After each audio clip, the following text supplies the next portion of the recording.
Let's skip forward to now, in the current political situation with Tibet and China. Could you explain for us your Tibetan identity as a man who was born in India? Your family is Tibetan.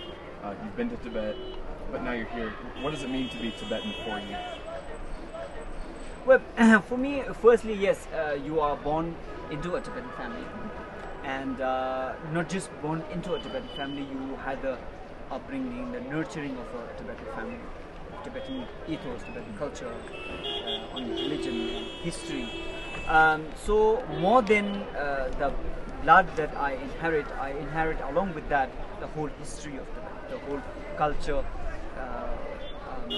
religion and the culture, which is the main source of identity. So, and it's not just the chuba and the dress and the thing. What you inherit is the mind of a Tibetan, and that makes you a Tibetan. Therefore, I say I am a Tibetan. Okay. So when we inherit the whole history, the religion and the culture, we inherit also the responsibility. Where we are today is a very difficult situation when we living in exile cannot go back to Tibet, and those who are living in Tibet do not have the freedom to live a free life. They are constantly under either detained already in prison or under vigilance. They are not supposed to do a lot of things that the Chinese government thinks that these are acts of separatism. So therefore there is naturally a duty for all Tibetans, whether they are in India, in America or anywhere in the world, to take part in the freedom struggle.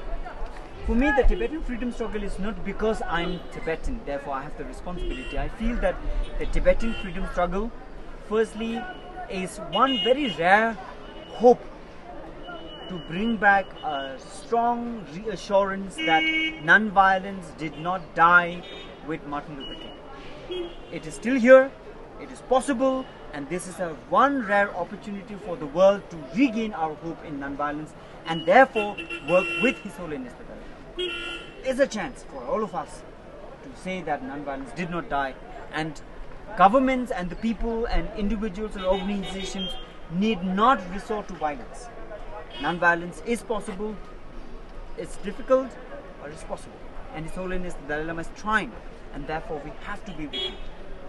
And I, as a Tibetan, as a Buddhist, and also as a Tibetan, I feel that because we inherit the culture, we have more responsibility to take the lead, to take direct leadership and responsibility in this.